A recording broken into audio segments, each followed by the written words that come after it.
Partiendo de tu última frase en la cual te interrumpí, continúa por favor conversando con la audiencia. Como estaba diciendo, ya de camino a Damasco, se le aparece nuestro Señor Jesucristo a Pablo y le dice: Saulo, Saulo, ¿por qué me persigues? Y ahí entra Pablo en una comunicación con nuestro Señor Jesucristo.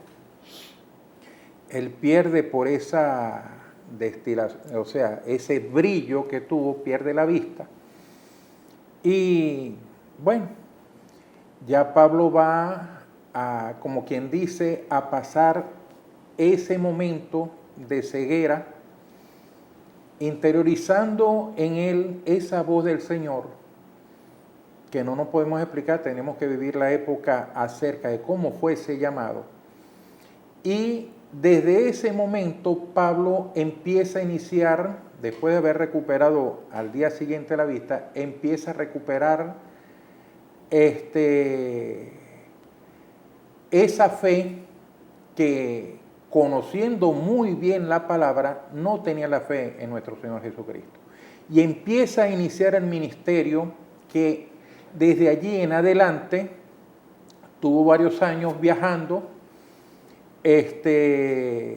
por Arabia y por muchas regiones, muy alejado de los apóstoles. Empezó a desarrollar el ministerio evangelístico y apostolado.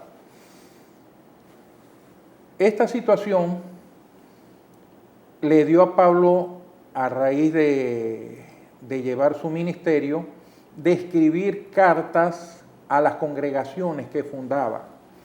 Y en esas congregaciones que el apóstol Pablo fundaba, en muchas de ellas hacía encarecidamente que la misma iglesia enfrentara estos problemas de corrupción que se levantaba a cada momento. Y no era algo atípico, era algo muy constante. Habían personas que utilizaban la palabra de Dios para beneficio económico. Habían personas que predicaban el evangelio para ser enaltecido y para tener posiciones dentro de la iglesia cristiana. Había otras posiciones que no era otra cosa que lo que era el diablo se logra infiltrar a través de mucha gente dentro de la iglesia. En el libro de los Gálatas, Pablo narra todos estos hechos que aconteció en su momento. Había otra cosa que prácticamente el apóstol Pablo trata de diferenciar lo que es el judaísmo con el cristianismo. Cuando Pablo explica acerca de lo que es la gracia de Dios, justificado pues por la fe, tenemos paz para con Dios por medio de nuestro Señor Jesucristo. Romanos 5:1. Entonces, la justificación por la fe. Pablo dice en su palabra, cuando nos presenta a Jesús, él nos advierte de que van a haber muchas personas que van a tratar de distorsionar el evangelio, la palabra de Dios. Esa es una advertencia que le hace Jesús a Pablo. A Pablo, y Pablo lo dice. En muchas partes aparece el apóstol Pablo que dice: yo Pablo, como diciendo me refiero yo. Otras veces no habla Cristo en mí, sino yo Pablo. Y muchas veces Pablo, cuando se refiere en sus cartas, es el Espíritu Santo de Dios en él que escribe la carta hacia el pueblo.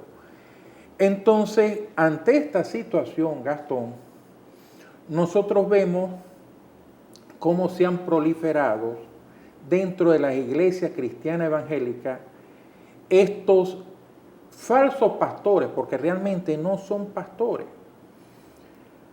Aunque se asumen el título de pastor, ellos, su fe, su conducta, sus actitudes niegan lo que predican. ¿Ya? ¿Qué pasa? Cuando se estatúa un pastor, él tiene que mostrar o rendir un examen o rendir una información o rendir el conocimiento para que se le reconozca como pastor. En ningún momento muchos no presentan examen ni nada por el estilo, y por eso hay una proliferación de muchas iglesias cristianas evangélicas. Hay de muchos índoles, pentecostal unida, según la interpretación y el enfoque que se le dé a la Biblia, ya sacan una denominación. Para mí, en mi particular, eso es algo diabólico, partiendo de aquella que decía nuestro Señor Jesucristo, que una casa dividida no prevalece. Aunque muchas iglesias, todos somos, incluyendo la católica, cristocéntricos, pero se hacen muchos puntos de vista, y muchas veces estos puntos de vista juegan un rol político dentro de la iglesia. ¿Ya?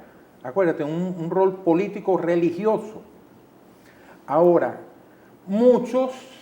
hay iglesias buenas, sanas, que buscan el fin, lo que es la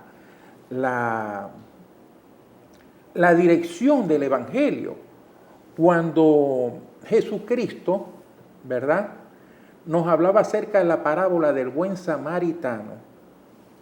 En esa parábola es muy importante porque habla de moverse en misericordia hacia el prójimo, ¿ya?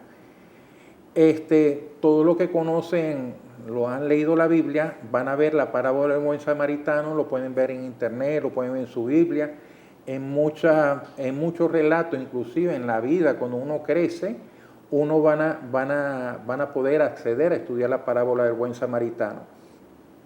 El Señor habla acerca de lo que es el amor y la misericordia. Ya cuando nosotros somos parte del cuerpo de Cristo, ya adoptamos un nuevo mandamiento, que es el amor hacia el prójimo.